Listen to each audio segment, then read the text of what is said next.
everyone to one of present here. So today I would like to review about the book Day Today, written by Darius Foroux. He's an author, entrepreneur and a podcaster. Since 2015, he's been sharing his views about optimizing life and work. His ideas were featured in NBC, Time and various other publications as well. So now coming to the book, the whole book is divided into 3 different parts. Part 1 deals with overcoming procrastination, and Part 2 deals with improving productivity, and third part talks about achieving more. Procrastination is a habit of postponing things for tomorrow, and the author himself confessed that he was a habitual procrastinator, and so do I, and that is the reason why I chose this book. So he says that one of the main reasons for people to procrastinate is because they lack focus in things that they are doing. So how to improve our focus? The first thing is elimination technique. And what is it? It is simply that, do things that you're good at or you're interested in. We know that if you're interested, if you're good at something, it's very easy for us to do that activity or work. We'll get more focused because our stress and pressure will be very minimal. And people around us will give you several ideas, suggestions that do this, do that, you're good at it, and such kind of comments. But do not take every such comments or opinions, because you know what you are good at or what your interest is. The author, he's very interested in blogging and also as podcaster. So, but then people suggested him to do YouTube videos as well. So he did YouTube videos and he got good reviews. But then he says that he was really frustrated while making such videos because it is not very easy to make videos, create videos. But then he was not very good at it or very interested in it. So he felt kind of frustrated doing those things. So maybe all of us have experienced that. If we study some subjects which we are not really interested in, we feel this frustration. I'm a person who doesn't like to prepare PPTs. So when I do that, I really get frustrated. So elimination is the first technique. And the second one is boosting serotonin activity. Research says that the exercise is one of the good methods to boost serotonin activity. And apart from the physical exercise, mind exercise is also equally effective to improve our serotonin activity so that our focus improves.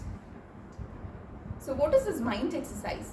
All you have to do is just think about your past success and the achievements in life. So this will improve this serotonin activity and definitely your focus level will go high. Procrastination is not a very silly thing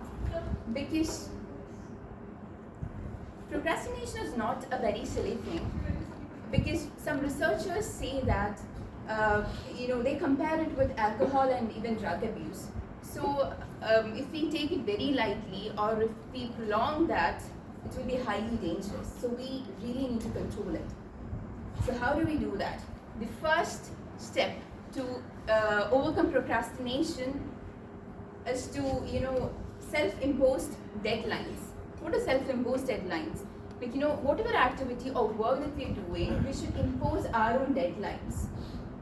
Otherwise, we really tend okay, maybe I'll do it today night, or I'll wake up early in the morning and I'll do that, or coming days I still have time. If you do not have any external pressure, we'll still we'll keep procrastinating it just like that. So we need to impose our own deadlines. So I'll give you an example. When I started reading newspapers, The Hindu, it took me almost 2 hours to complete that entire newspaper. And the ideal time to read the newspaper is actually 40 minutes. But I couldn't meet that at any time, at any point of time. So I was so disappointed. I was like, what am I doing? Because I'm not able to complete it within 40 minutes. So when I spoke with my mentor, he told me, keep your own deadlines. If you're taking 2 hours, just make it 1.5 hours. And then start reading newspaper. And even if you don't complete it, don't worry, just stop at that point of time. And when you do this continuously, what happens is a message that goes to your brain is, if I don't complete it within this time frame, then I won't be able to do it. Or I'll miss out on many other news, important news. So that should not happen. So that internal pressure will be there. So and what happened is I could reduce it to 40 minutes now. So that was the first method. And second one is studying in intervals. Studying or working in intervals. Do not do the same activity for a longer period of time without taking enough breaks in between. When we start studying, our focus level will be very high. The graph will be like, after some time, the graph will slowly come down, and then towards the end, it will again go up. So just imagine if you're doing it for, the maximum time that we can concentrate on something is just 30 to 40 minutes. If we exceed that, how a graph is going to look is like, first it will be like at very top, and then it will be like, really down. So the implication is that the work that we're doing is not very efficient, or we won't be able to focus, and the outcome will be very poor. So this should not happen. So take enough breaks in between. And then next one is exercising for 30 minutes and also having a healthy diet. Fitness is very important. Body fitness is really very important. If we do not have enough food, or if we do not exercise and kind of things, our fitness will be affected, and we won't be able to focus on things that we're doing. We won't be very enthusiastic, energetic, and all that. So make sure that you exercise every day and also have a healthy diet. Then next one is internal motivation. We people listen to many motivational talks and all that. Then we feel like, from next moment onwards, we'll be like, very productive, very efficient, I won't procrastinate and all those things. We'll have lots of plan in our mind. But then, after finishing that video, all that will die out, because that is an external motivation that we're getting. If you're internally motivated, then only that will stay. So we should be internally motivated. We have this clear-cut idea, or like what we're doing, why should we do all those things. We know all that, so we'll be internally motivated. And next one is productivity does not matter, efficiency matters. How efficient we are. And productivity simply means doing many things, but then efficiency means doing the right things. So that is the difference. So efficiency matters. Peter F. Drucker's The Effective Executive. In Peter F. Drucker's The Effective Executive, he speaks about one exercise: procrastinate zero. Procrastinate zero. So in that he talks about 3 steps: know your time, then identify the non-productive activities, and then third one is eliminate time wasters. So I'll explain it with an example of myself. Every day we'll have this checklist, to do these many things, to read newspapers, to study this portion, to do the question papers, and many things will be there. But then I was unable to do all that. Okay, every day I failed to complete all my goals. So I was kind of very tense, and I spoke with my mentor, and then he sat with me, we had one-on-one interaction, and then he asked me to prepare a time log. Time log means every day, for every hour, just note what we are doing every day. So morning, the first hour when we wake up, in the first hour what we are doing, in the next hour. So just record your activities, daily activities, what we are doing every hour, what we are doing. That is maintaining the time log. Okay, and after maintaining this time log, if you go through it, we'll understand where are we really wasting our time, which is an unproductive activity that we're doing. So he helped me to find out those unproductive activities, and also to rearrange my daily routine. If you do not know what we're doing every day, then we can't do this, right?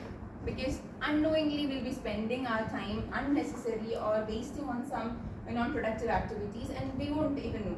When we at night, when we just think about the day, maybe you feel like we did something and all, but then still we are unable to meet our goals. So for that, time block will really help us.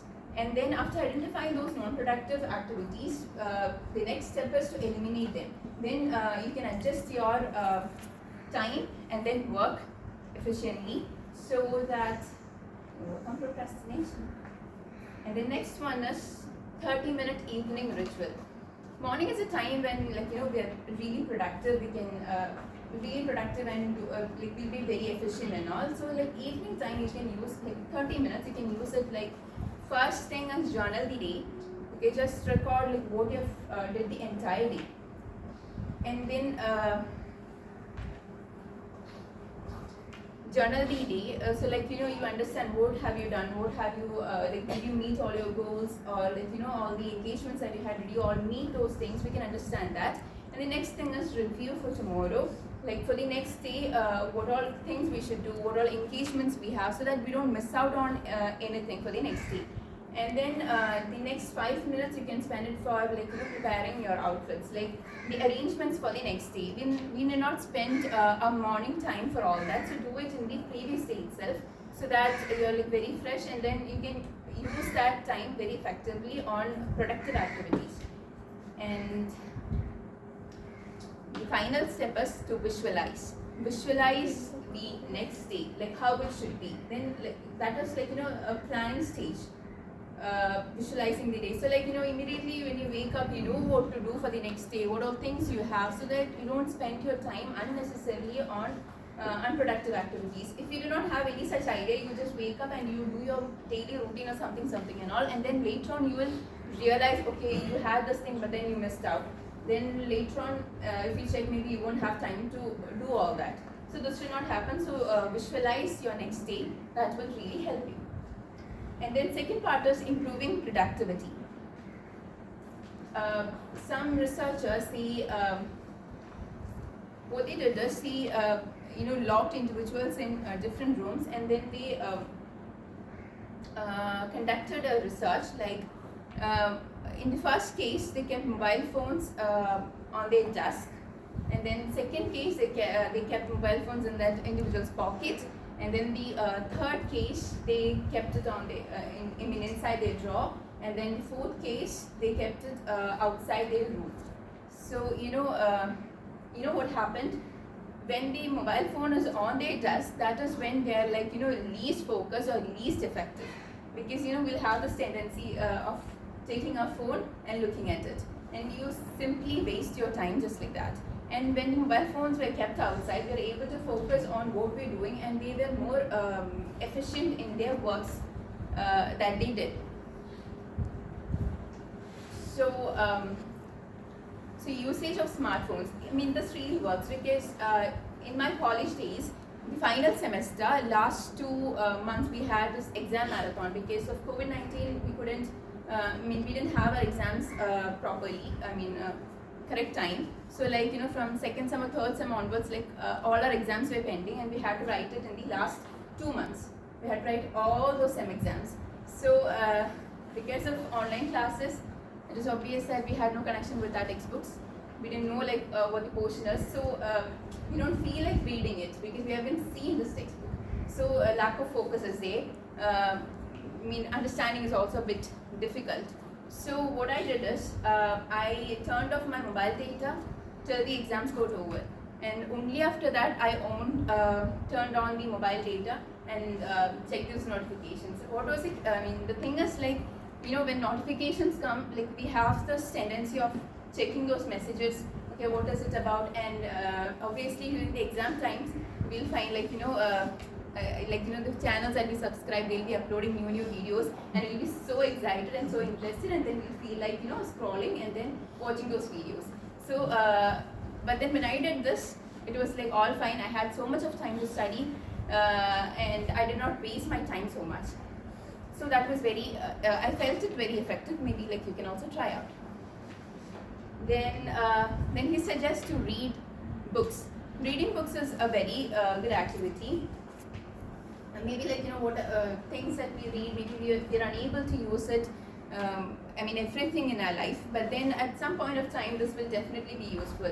We'll get a different perspective about life and activities we'll have. We'll have totally different, different dimensions, different perspectives, and you'll start looking at life differently. So start reading books, and then go for vacations. When I say vacation, it's not like having a very rigid plan, and then at morning 8 I'll have to leave my home, and then at this time I'll have to reach there. Only 1 hour I'll have to spend there, and then I'll have to go to next spot. Having this rigid plan will not help you. Have a very flexible plan. This is to release your stress and to be very free, feel free. Okay, so when you go for vacations, just do things that will make you relaxed, that will make you happy, that will make you calm, so that your mind is really fresh for once you come back after vacations. If you have a rigid plan, then once you come back, you'll be completely tired, and then it will not serve the purpose. The next one is have enough breaks. That is the same thing. Whatever work you're doing, or if you're studying or whatever it is, have sufficient breaks in between, so that will improve your efficiency, your productivity. And then create routine. Just your willpower may not work. You should have a proper routine, so that we don't spend our time unnecessarily on something else. If you do not have a plan for the day, feel simply spend on something else. If you won't have this correct idea what all things we have to do for the next day, or what all activities we have, what all engagements we have, maybe we'll miss out on those things. So have a daily routine and follow that. That will really help you. Then daily exercise. It's again the same point.